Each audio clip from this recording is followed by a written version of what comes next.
जी class सारे participant join कर लें तो फिर कंटिन्यू करते हैं।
जी क्लास कंटिन्यू करते हैं।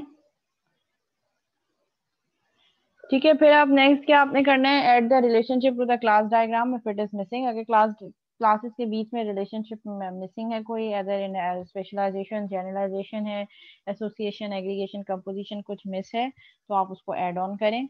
Finally if a state transition diagram for the class exist, verify that the event is represented on the diagram for the receiving class. ठीक है, अगर आपने स्टेट ट्रांजिशन डायग्राम बनाई है, उसकी क्लास एग्जिस्ट कर रही है, तो verify that the event is represented on the diagram. वो जो इवेंट आपकी डायग्राम में रिप्रेजेंटेड है वो रिसीविंग क्लास के लिए भी प्रॉपर्ली लिस्ट डाउन हो। This is needed because the diagram shows all the events that a class में रिसीव। ठीक है, वो क्लास जो जो इवेंट रिसीव कर रही है वो क्लास, उसके वो सारी इवेंट्स आपकी डायग्राम में रिक्वायर्ड होंगे। Documentation review. डॉक्यूमेंटेशन रिव्यू क्या कर रहा होगा, each class should be document. हर क्लास को आप प्रॉपर्ली डॉक्यूमेंट करें। Check for uniqueness of class names and review all definitions for completeness. ठीक है, नेम जो आप रख रहे हैं, नेमिंग कन्वेंशन जो है वो सेम रहे डिफरेंट क्लासेस के लिए, ताकि कॉमन एट्रीब्यूट्स आपके पास डिफाइन हुए, कि कॉमन चीजें हैं आपके पास। ensures that all attributes and operations have a complete definition। ये भी आप इंश्योर करें कि जितने भी एट्रीब्यूट्स और ऑपरेशंस हैं उनकी कंप्लीट डेफिनेशन प्रोवाइड है डॉक्यूमेंट में, कि कौन किस लिए यूज कर रहे हैं आप। Finally check that all standards, format specifications and content rules established for the project have been followed. आप स्टार्ट से ही सारे रूल्स, कौन सी टेक्नोलॉजी पे काम करना है, कौन से स्टैंडर्ड्स हैं, क्या टेस्टिंग गाइडलाइंस हैं, सारी गाइडलाइंस पहले से प्रोवाइड करें और थ्रू आउट इंश्योर करते रहें कि वो सारे स्पेसिफिकेशन और जो आपने रूल्स एंड रेगुलेशंस बताए हैं, गाइडलाइंस बताई हैं, वो स्टार्ट से ही जो है वो फॉलो हो रही हैं या नहीं हो रही। तो वही चीज डॉक्यूमेंटेशन रिव्यू में भी यूज होगा कि जो डॉक्यूमेंट के जो टेम्पलेट्स बने हुए हैं वो टेम्पलेट प्रॉपर्ली फॉलो कर रही है आपकी टीम या नहीं करी, तो वो सारी चीजें आप डॉक्यूमेंट को भी रिव्यू कर रहे होते हैं। The need for architecture. Need for architecture क्या बता रहे?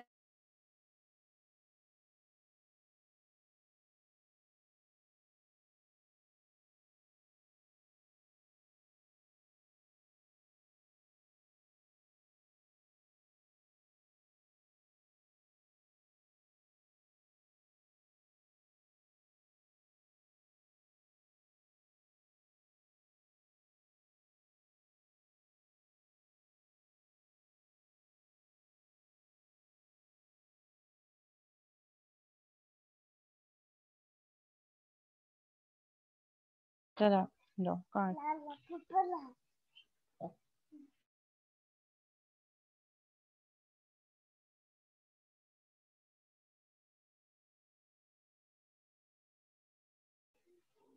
ठीक है, why we need architecture. Architecture होता क्या है, हम पहले आर्किटेक्चर डिजाइन करने की हमें क्या जरूरत है। सो आर्किटेक्चर इज दैट कि किसी भी चीज को इम्प्लीमेंट करने से पहले हम उसका एक आर्किटेक्चर बना लें, एक डिजाइन स्पेसिफिकेशन बता दें कि हम जो चीज बनाने जा रहे हैं वो इस तरीके की बनेगी। It is a work of art that are use to specify the decision about the structure and behaviour of the system, जो हमें डिटरमाइन कर रहा होगा कि हमारे पास सिस्टम का बिहेवियर और आर्किटेक्चर और स्ट्रक्चर क्या है। The collaboration among the system element, system के एलिमेंट जो एलिमेंट्स हैं वो आपस में एक दूसरे से कैसे कम्युनिकेट कर रहे हैं। The architecture of the system is developed iteratively in the elaboration phase of development, जब आप इलेबोरेशन फेज में होते हैं उसी टाइम पे आप अपने सिस्टम का आर्किटेक्चर डेवलप कर चुके होते हैं और उसको आप इम्प्रोवाइज करते हैं थ्रू आइट्रेशन। मतलब फर्स्ट फेज में ही सारे का सारा सिस्टम का आर्किटेक्चर नहीं खड़ा हो जाता है, जैसे जैसे रिक्वायरमेंट्स आती जाती हैं उसको अपने एग्जिस्टिंग आर्किटेक्चर को आप आइट्रेशन बेसिस पे जो है वो रिवाइज कर रहे होते हैं। The architecture of a propose system does not appear in a flash, ठीक है, ऐसा नहीं है कि फ्लैश में ही आपने एक चुटकी बजाई और आपके पास आर्किटेक्चर खड़ा हो जाएगा। इट टेक्स टाइमली बेसिस पे जो रिक्वायरमेंट चेंज हो रही है, यूज केसेस आ रहे हैं, आपके पास क्लासेस के कॉन्सेप्ट आ रहे हैं, उसी की बेसिस पे आपका आर्किटेक्चर जो है वो बिल्ड होता चला जाता है। It takes exploration of the use cases, हर यूज केस को एक्सप्लोर करना पड़ता है, प्रॉपरली अंडरस्टैंड करना पड़ता है। A proof of concept prototype होना चाहिए, उसको देख के भी आर्किटेक्चर डिजाइन होता है। एंड आर्किटेक्चरल बेसलाइन, करना क्या है, क्या क्या चीजें अचीव करनी है, वो एक बेसलाइन होनी चाहिए। And other effect during the beginning and elaboration phase, first phase में ही कस्टमर से कम्युनिकेशन के वक्त आप ये सारी चीजों को एक्सप्लोर करेंगे, तभी आपके पास सिस्टम का आर्किटेक्चर डिजाइन होना स्टार्ट होगा। Executable prototypes of the architectures are built to verify that the design decisions are correct. You can use executable prototypes as well. जो आपने prototypes बनाई आप उनको execute करके देखेंगे सिस्टम जो आप बनाने जा रहे हैं उसका आर्किटेक्चर जो है, ताकि सो दैट आप वेरीफाई कर सकें कि जो डिजाइन डिसीजंस आपने लिए हैं वो करेक्ट हैं, कि कब कहाँ पे क्या करना है, कौन से सिनेरियो को कैसे फॉलो करना है, तो वो सारी चीजें आपका आर्किटेक्चर फुलफिल कर रहा होता है। Building something executable is absolutely essential because it forces the development team to validate their design assumptions in the harsh light of reality. ठीक है, वो कह रहे हैं कि कई दफा जब है हमें एग्जीक्यूटेबल जो है वो प्रोटोटाइपिंग क्रिएट करना जरूरी होती है, और वो एग्जीक्यूटेबल प्रोटोटाइप भी आप तभी, प्रोटोटाइपिंग भी ऐसा नहीं हो जाता कि मैं अगर कह रही हूँ कि यूजर इंटरफेस बनाए तो वो एक दिन में एकदम से बन जाएगा। उसके लिए भी आपको यूजर की रिक्वायरमेंट्स को पढ़ना पड़ेगा, यूजर की सिनेरियोज को पढ़ना पड़ेगा, उसके बाद ही आप इनिशियल प्रोटोटाइपिंग कर सकते हैं, जिसको आप एग्जीक्यूटेबल प्रोटोटाइपिंग में ट्रांसफॉर्म कर सकते हैं। जी तला क्वेश्चन है, रुको मैं आपको अनम्यूट कर रही हूँ। जी तला। अस्सलाम वालेकुम मैम। अस्सलाम वालेकुम वालेकुम मैम। अस्सलाम। वैसे आपने अभी प्रोटोटाइप की बात की, तो प्रोटोटाइपिंग जो है वो एक आर्किटेक्चर का एक बेसिक पार्ट है हम्म अगर देखा जाए तो। हम्म तो इस कोर्स में तो हमने नहीं फिलहाल प्रोटोटाइपिंग को टच किया उस तरह प्रैक्टिकली। हम्म आगे किस कोर्स के अंदर हम प्रोटोटाइपिंग को प्रॉपरली इम्प्लीमेंट करेंगे अगर इस मॉड्यूल को ही लेके चलें तो? देखो, मैं सॉफ्टवेयर इंजीनियरिंग में प्रोटोटाइपिंग करवाती हूँ कि जो सॉफ्टवेयर आप बनाने जा रहे हो, प्लानिंग फेज में प्लान जब कर रहे हो, रिक्वायरमेंट्स यूजर से ले रहे हो, तो उसके बाद एक इनिशियल प्रोटोटाइपिंग मैं बनवाती हूँ स्टूडेंट से किसी ना किसी टूल पर, ऑनलाइन टूल पे आप प्रोटोटाइप जो पहले प्रोजेक्ट प्रपोजल वो सबमिट करवाते हैं, और प्रपोजल अप्रूव होने के बाद मैं उनसे प्रोटोटाइपिंग बनवाती हूँ, और फिर उस प्रोटोटाइपिंग पे मैं वो जो सारी रिक्वायरमेंट्स हैं उन रिक्वायरमेंट्स को लिस्ट डाउन करवाती हूँ, जो जो चीजें वहाँ पे कम होती हैं, नहीं होती, मिस हो रही होती हैं, फिर हम वहीं से मतलब कम्युनिकेट करके एक ग्रुप डिस्कशन होती है, उसमें हम चीजों को फिर वहाँ और ज्यादा क्लेरिफाई करते हैं कि हाँ ये चीज इस तरीके से होनी चाहिए, यहाँ पे फर्दर इम्प्रोवाइजेशन आनी चाहिए। तो मैं मिस सॉफ्टवेयर किसी प्रोटोटाइप इंजीनियरिंग में मॉडल का आप सैंपल दिखा सकती हैं आपके पास हो जो कोई पड़ा हुआ? अभी तो फिलहाल नहीं होगा, फॉरन राइट नाउ। बेसिकली प्रोटोटाइपिंग ठीक। क्या है, prototyping is not just drag and drop, हम ये समझ रहे होते हैं कि यूजर इंटरफेस बना लिया वो प्रोटोटाइपिंग है। प्रोटोटाइपिंग जो है वो आप जरूरी नहीं है कि कोई टूल यूज करके ही बनाएं आप, अब तो हम एजाइल बेस्ड, हमें सॉफ्टवेयर डेवलपमेंट क्या कह रही है कि हर चीज के लिए जरूरी नहीं है कि आप टूल यूज करें, आप हैंड रिटन कंटेंट्स पे भी वो कर सकते हैं, तो आप हाथ से भी चीजें ड्रॉ करके एक्सप्लेन कर सकते हैं। ठीक है, आपने कस्टमर ने कम्युनिकेट किया, रिक्वायरमेंट बताई, आपने जल्दी से पेपर पे ही जो है ना ड्रॉ कर दिया इंटरफेस की ये चीजें ऐसे ऐसे होंगी, और आपने कहा कि ये देखें हम जो आप जो कह रहे हैं कि इस तरीके का इंटरफेस होगा, उसकी बेसिस पे भी वो आपको फिर चीजें और फिल्टर आउट वहीं पे बहुत उस इनिशियल फेज पे भी हो जाती हैं। ठीक है, तो सही। प्रोटोटाइपिंग जो है उसको हम as a requirement gathering tool भी कंसीडर कर सकते हैं, जिससे हम रिक्वायरमेंट को प्रॉपरली गैदर करें। क्लियर है? ठीक। Clear ma'am. मैं हो रहा था अभी सॉफ्टवेयर इंजीनियरिंग ऑफर हो रहा था, मैं सॉफ्टवेयर इंजीनियरिंग भी डिजाइन पैटर्न भी, लेकिन मेरे पास क्लैशेस आ रहे हैं बार बार उसमें, फिर नहीं अच्छा ले सका मैं। HCI लिया, ह्यूमन अच्छा कंप्यूटर इंटरेक्शन। अच्छा, ऐसी ऑफर हो रहा है इस बार? जी HCI ऑफर हुआ है मैं तो। अच्छा, ठीक है ठीक है।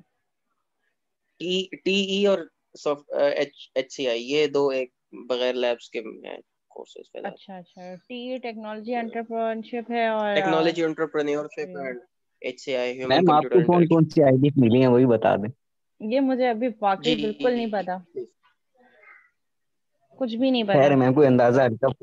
मैम डिजाइन पैटर्न्स अगर आपको मिल रही है तो हम फिर अगर हमें काशिफ बशीर साहब मिले तो हम ड्रॉप करके डिजाइन पैटर्न पकड़ लेंगे। ओ भाई क्योंकि सर का नाम क्यों ले रहे हो, बस ना राउटिंग तक काफी है सर। नहीं तो वो मैंने राउटिंग अब असल में अभी लिया है, तो अगर मुझे वो अल्लाह मिले अल्लाह करके काशिफ राउटिंग कर बशीर रहे साहब थे। मिले तो फिर मैं DB ले लूंगा। अच्छा चलो, अभी मुझे आगे का कुछ नहीं पता, ठीक है अभी वो आर्ट तो क्लियर करो। वो तो आप क्लियर हो करवाएंगे जाएगा ना मैम, मैम, हमें इंशाल्लाह हो टेंशन जाएगा नहीं मैं है। हो जाएगा नहीं मिस। मैं नहीं इतने क्लियर करवाऊंगी, आप अल्हम्दुलिल्लाह, अच्छा काम करेंगे तो अल्हम्दुलिल्लाह फिर। बहुत अच्छे मार्क्स आए हैं। चलो, अल्हम्दुलिल्लाह मिस बहुत अच्छे गुड। मार्क्स।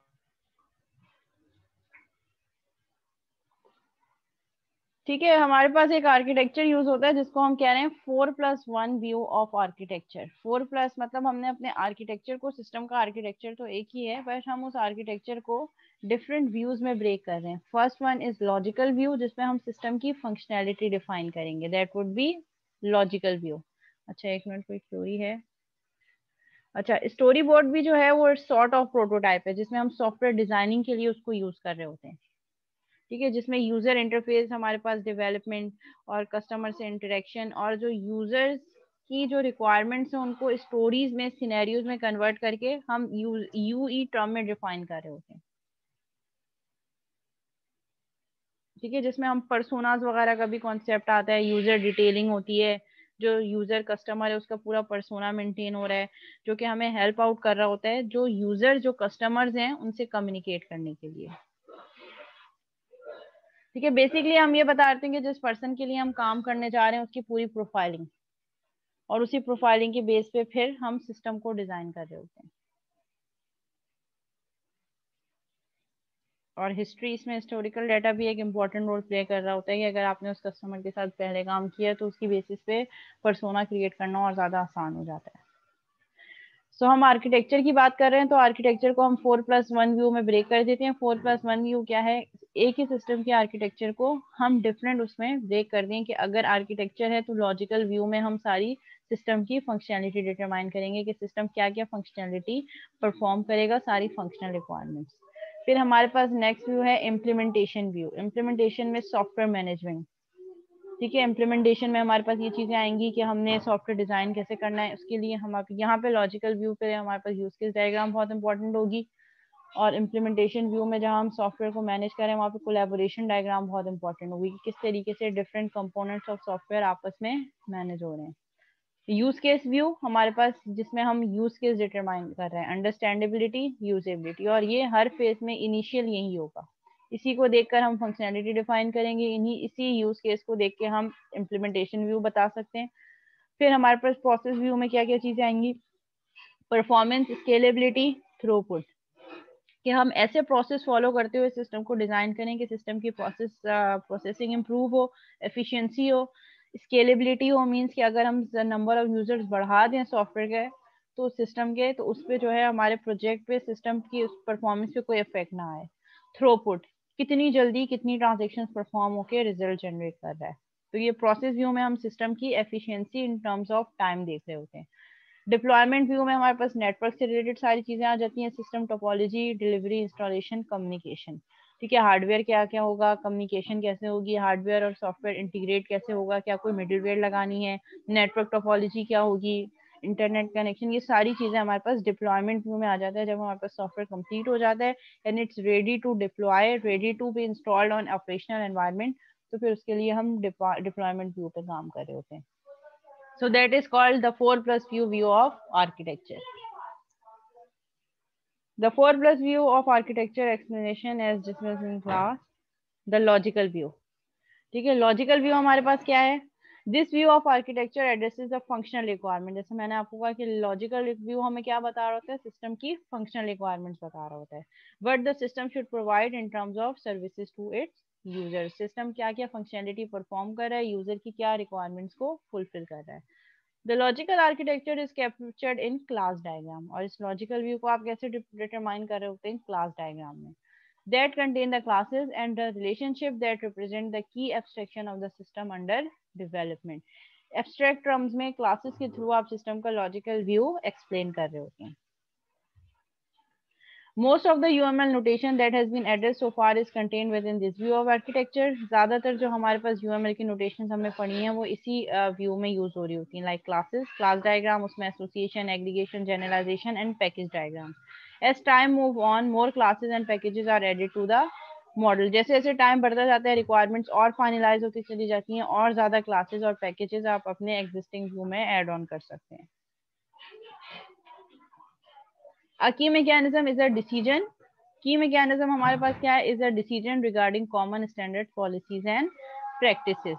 कॉमन आप डिजाइन गाइडलाइंस रखें, चीजों को कॉमन रखें, सो दैट अगर अलग अलग टीम्स भी काम कर रही हैं तो उनके पास प्रॉपर गाइडलाइन और स्पेसिफिकेशन हैं।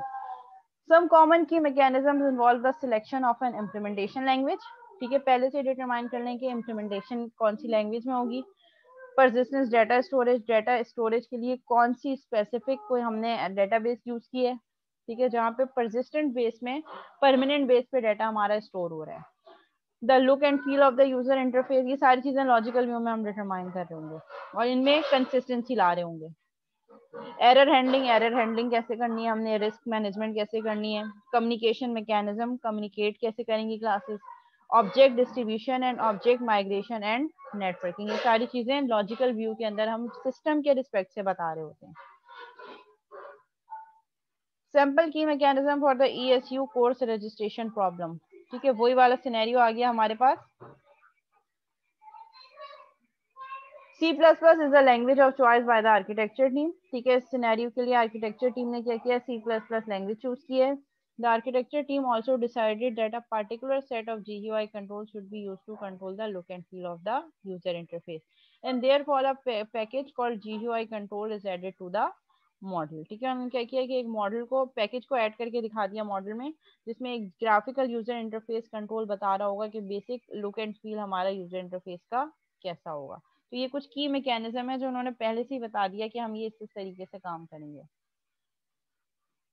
The database persistence strategy chosen by the architecture team is the use of a corresponding database class, shadow class for each persistence class in the system. जो एक आपके पास जो परमानेंट क्लास है, जो main class है, उसके लिए आप एक डेटाबेस क्लास बनाए जिसको हम शेडो क्लास कह रहे हैं, जो रिफ्लेक्ट कर रही होगी आपकी एक्चुअल क्लास को जो आपने डेटाबेस में डेटा एंटर करते हैं।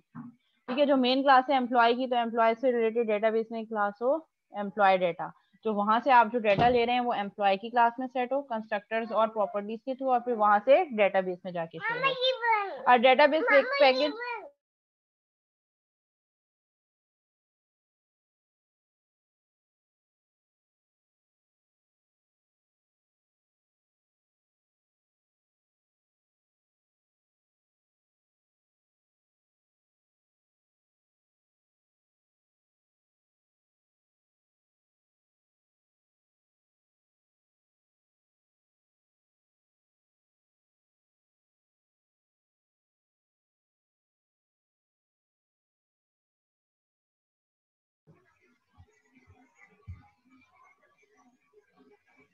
ठीक है, और इसी तरह इसको रिफ्लेक्ट करने के लिए आप अपने डॉक्यूमेंटेशन में डायग्राम्स में एक पैकेज बना लेंगे डेटाबेस का, वो जिसमें शेडो क्लासेस होंगी, और उसको आप अपने मॉडल पे उसी टाइम पे इम्प्लीमेंट कर देंगे ताकि अभी से ही सारी चीजें आपके पास डॉक्यूमेंटेशन फॉर्म में मौजूद हो।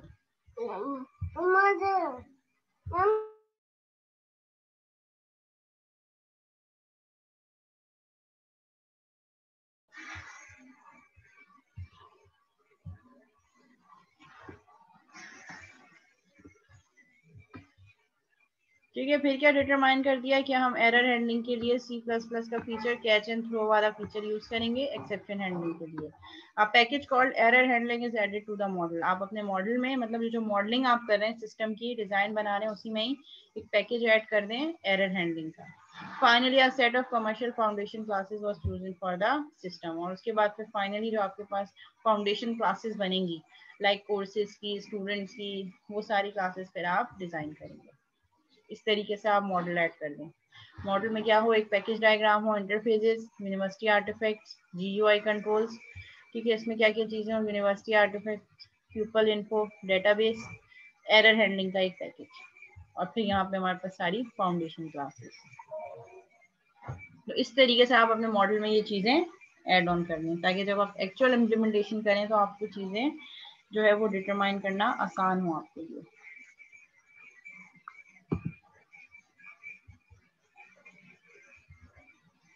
द इम्प्लीमेंटेशन व्यू क्या बता रहे हैं?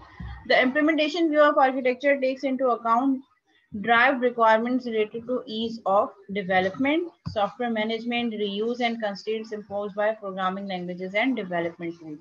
ठीक है, कौन कौन से टूल्स हमने यूज करने, कौन कौन सी प्रोग्रामिंग लैंग्वेजेस पे कौन कौन से कंस्ट्रेंट्स हैं, उनको आइडेंटिफिकेशन, रीयूजेबिलिटी कैसे करनी है, कोई एक चीज हमने डिजाइन कर ली उसको कंपोनेंट बना के अपनी हम जो है वो लाइब्रेरी में ऐड ऑन करें so that it can be reuse for future work as well.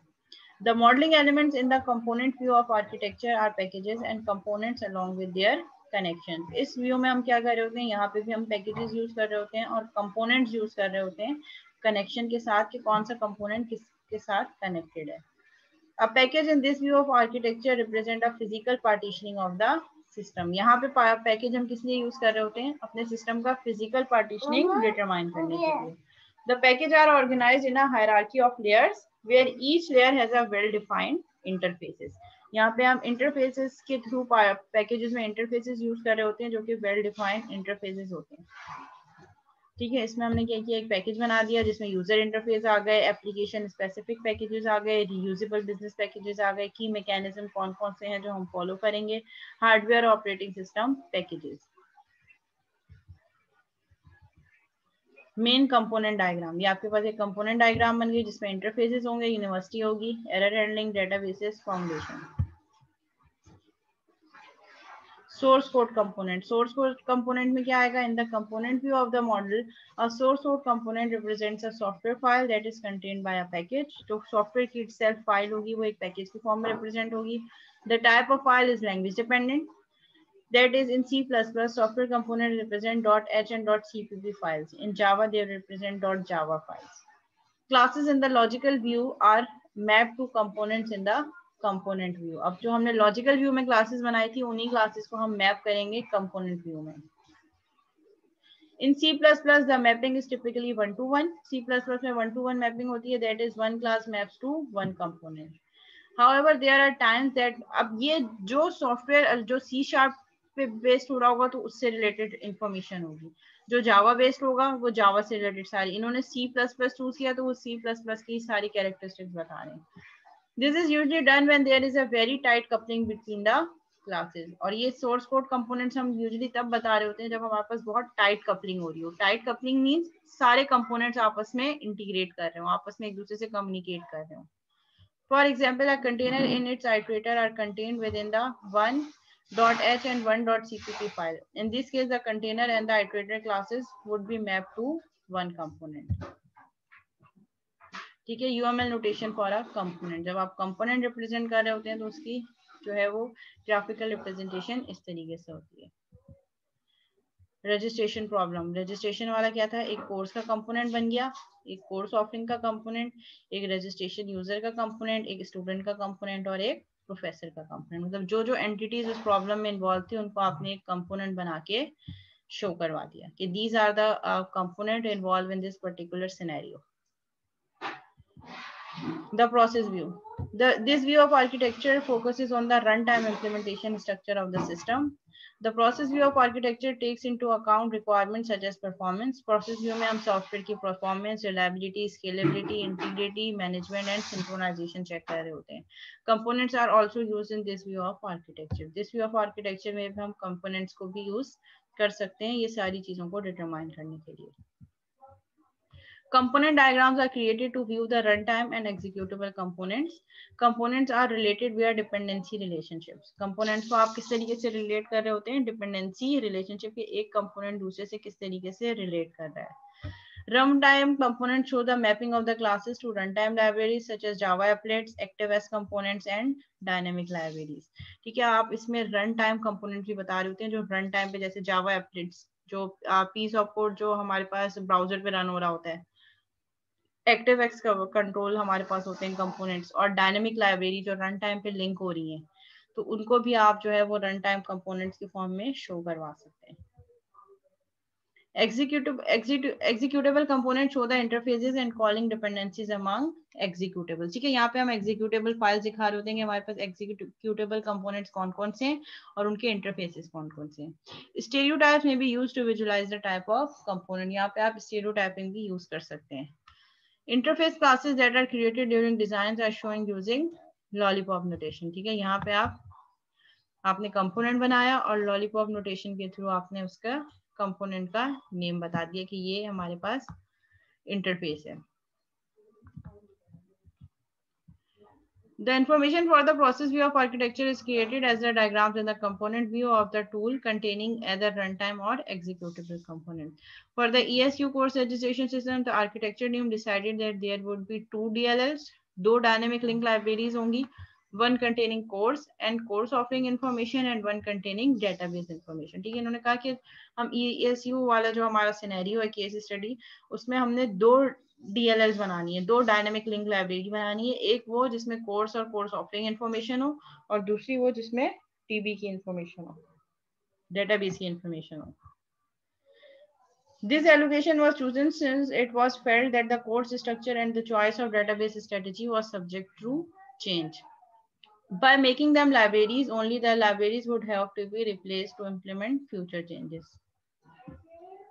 ठीक है, आप यहाँ पे इस तरीके से प्रोसेस व्यू डिटरमाइन कर सकते हैं. प्रोफेसर ऑप्शंस, फिर लॉलीपॉप नोटेशन के थ्रू कोर्स एपीआई, कोर्सेज, उन्होंने कोर्सेज सेलेक्ट किए कि कौन से कोर्स वो पढ़ाना चाह रहे हैं, and then persistent data type, हमारे पास जो डाटा यूज हो रहा है वो डायनेमिक लिंक लाइब्रेरी के परसिस्टेंट स्टेट पे होगा. The deployment view, the last view is the deployment view. Deployment view हमें क्या कह रहा है? This view of architecture involves mapping software to processing nodes. कि अब हमारे पास सॉफ्टवेयर रेडी है, कोड भी रेडी है, अब हमने क्या करना है, हमने उसको डिप्लॉय करना है, हमने उसको इम्प्लीमेंट करना है. It shows the configuration of runtime. Runtime configuration settings क्या होंगी, सॉफ्टवेयर प्रोसेसिंग किस तरीके से चलेगी. The deployment view takes into account requirements such as system availability, reliability, performance and scalability. ये सारी requirements हम non functional requirements deployment view में देख रहे होते हैं कि सिस्टम कितने टाइम अवेलेबल रहेगा, 24/7 है अवेलेबल, कितना रिलायबल है, अगर एक फेलियर आ जाता है तो कितना टाइम लगता है उसको दोबारा अप होने में, फेलियर की कॉस्ट क्या है, कितना मेच्योर होता है, एक टाइप का फेलियर आ गया तो कितनी जल्दी, कितना मेच्योर हो जाता है कि नेक्स्ट टाइम के फेलियर को वो खुद से कैटर कर सके विदाउट अपनी सर्विस को डाउन किए. Deployment diagrams are created to show the different nodes along with their connections in the system. इस व्यू में हम deployment diagrams बना रहे होते हैं. The deployment diagrams visualize the distribution of components across the enterprise. Runtime processing elements are represented as nodes. जो आपके पास runtime processing है वो nodes के तौर पे represent हो रहे होते हैं, which are connected by associations indicating communication path between them. Like this. ये हमारे पास database server है, रजिस्ट्रेशन के उससे कनेक्ट होगा जो एक्जी फाइल है, फिर हमारे पास dynamic object model, student options हैं, फिर हमारे पास मेन बिल्डिंग लाइब्रेरी. ठीक है, तो ये डेटाबेस सर्वर एक्चुअली कौन सी चीजें किस किस से कनेक्ट हैं हम वो चीजें बता रहे थे कि हमारे पास लाइब्रेरी में student options dot exe file है, मेन बिल्डिंग है, स्टूडेंट ऑपरेशन डॉट जो वो भी डेटाबेस सर्वर से कनेक्ट है, हमारे पास डॉम भी डेटाबेस से कनेक्ट है, रजिस्ट्रेशन भी डेटाबेस से कनेक्ट है. मींस जो चीज मैनुअली हो रही है वो उसकी डेटाबेस में हम एंट्री कर रहे हैं और वो डेटाबेस पे जाके परमानेंट स्टोर हो रही है. तो डिप्लॉयमेंट डायग्राम हमें इस तरीके से लिंकेज बता रहा होता है कि जो जो कंपोनेंट्स हमने यूज किए हैं वो आपस में किस तरीके से कनेक्टेड है. Last one is the use case view. This view of architecture demonstrates and validates the logical process components and deployment views. Sequence diagrams and collaboration diagrams are created. इस view में हम sequence diagram और collaboration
जी class आवाज नहीं आ रही। Hello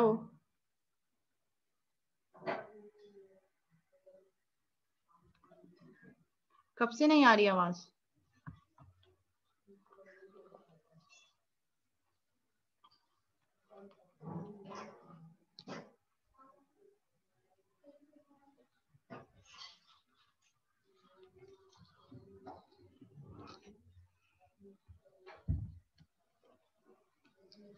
जी students आवाज कब से नहीं आ रही वॉइस? लास्ट वाली स्लाइड, ये वाली स्लाइड, तो बेटा बोलो तो सही, मैं इतनी देर से बोल रही हूँ। मैंने तो स्लाइड एंड करवा दी, स्लाइड चेंज हो रही है, तो आप लोग क्यों नहीं बता रही कि आवाज नहीं आ रही?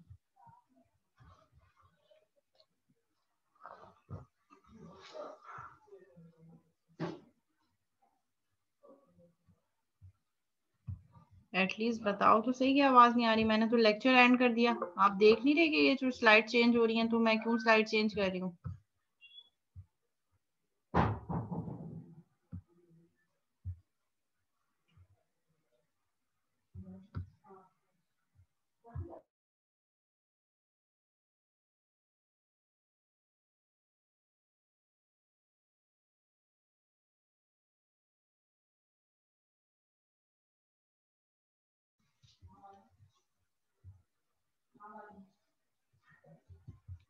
अच्छा यूज केस व्यू, ये डिप्लॉयमेंट व्यू में आ रही थी आवाज? ये डिप्लॉयमेंट व्यू जो मैंने सर्वर का बताया,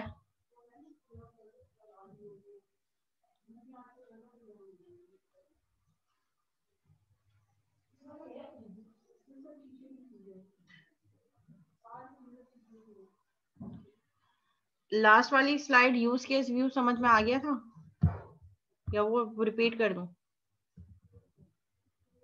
डिप्लॉयमेंट व्यू समझ में आ गया, ये एक्सप्लेन किया था मैंने।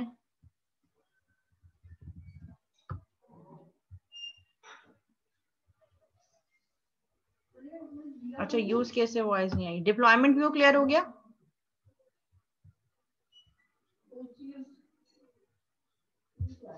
यूज केस तो सबसे लास्ट था ना, इसका मतलब डिप्लॉयमेंट व्यू हो गया क्लियर। ओके चलो ठीक है। यूज केस व्यू हमें क्या बता रहा होता है, जो जितने भी हमारे पास यूज केस व्यू हमें ये डिटरमाइन कर रहा है, जिसमें हम सीक्वेंस डायग्राम और कोलैबोरेशन डायग्राम क्रिएट करते हैं, जो हमें ये बता रहे होते हैं कि हमारे पास वेरियस जो सिस्टम के डिफरेंट डिजाइन एलिमेंट्स हैं वो किस तरीके से आपस में इंटरेक्ट कर रहे हैं to design in order to produce the desired behaviour. जो हमारा डिजायर्ड आउटपुट है, जो आउटकम रिक्वायर्ड है, वो प्रोवाइड करने के लिए हमारे डिफरेंट एट्रीब्यूट्स और एलिमेंट सिस्टम के कैसे एक दूसरे से इंटरेक्ट कर रहे हैं, तो उसके लिए हम सीक्वेंस और कोलैबोरेशन डायग्राम्स के थ्रू ये सारी चीजें डिटरमाइन कर रहे होते हैं। This view of architecture demonstrates and validates the logical process component and deployment views. इस व्यू में, यूज केस व्यू में हमारे पास सारे व्यूज आ रहे होते हैं, logical, process, component and deployment view as well. इसलिए हम इसको 4+1 व्यू कह रहे हैं, जिसमें ये 1 यूज केस व्यू में हम सारे व्यूज को डिटरमाइन कर रहे हैं। तो हमने इनिशियल, अगर आपने डायग्राम देखी हो यूज केस व्यू की या आर्किटेक्चर व्यू 4+1 की, तो इस पे जो हमारे पास यूज केस व्यू है, ये हमारे चारों व्यूज को फोकस कर रहा है। उन सारे व्यूज को कंबाइन करके हमने एक यूज केस व्यू डिजाइन कर दिया, जो सारे सिस्टम की आपस में इंटरेक्शन बता रहा होगा।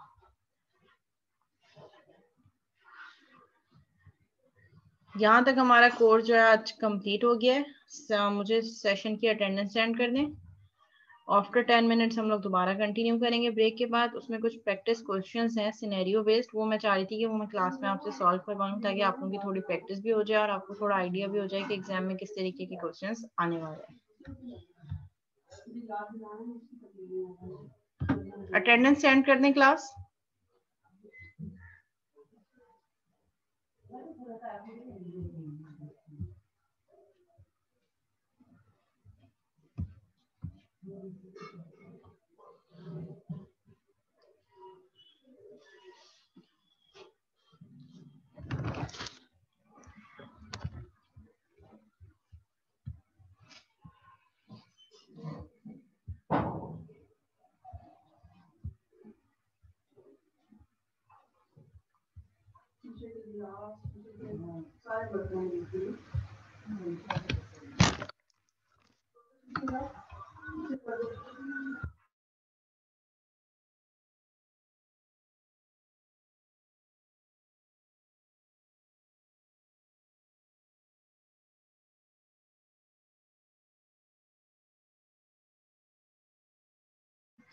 ओके क्लास 10 मिनट्स का हम ब्रेक लेंगे। अभी 15:20 हो रहा है, हम 15:30 पे दोबारा स्टार्ट करेंगे और एक लास्ट सेशन हम कंडक्ट करेंगे जो कि प्रैक्टिस सेशन होगा, जिसमें कुछ सिनेरियो बेस्ड क्वेश्चन मैं आपके सामने शो करूंगी और आपसे कहूंगी कि आप उससे रिलेटेड जो रिक्वायरमेंट है वो फुलफिल करें, फिर उसकी सोल्यूशन दिखाकर आप टैली कर लीजिएगा कि कितना सही किया आपने और कितना गलत किया है। ठीक है, और इसके अलावा अगर कोई क्यूरी है, कोई सवाल है तो आप पूछ सकते हैं।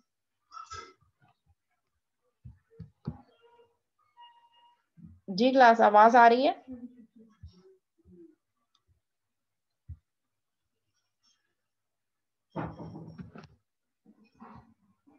ओके, तो कोई क्यूरी है बेटा, कोई क्वेश्चन है तो पूछ लें आप लोग।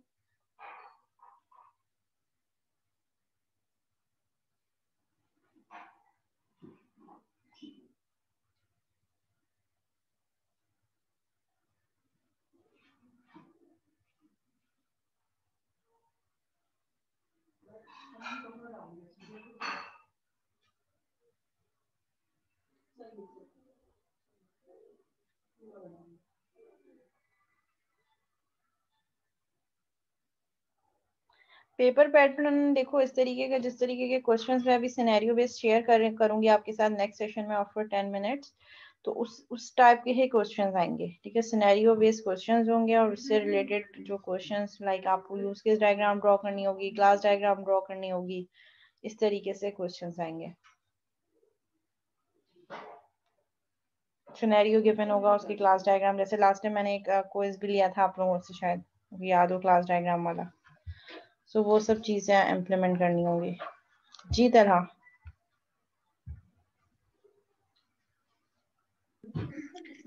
मैम एक सवाल जरा टॉपिक से हट के थोड़ा मैं पूछना चाहता हूँ आपसे पेपर के हवाले से। वो ये कि मैं टॉपिक्स की बात ही नहीं कर रहा कि टॉपिक क्या आएगा क्या नहीं।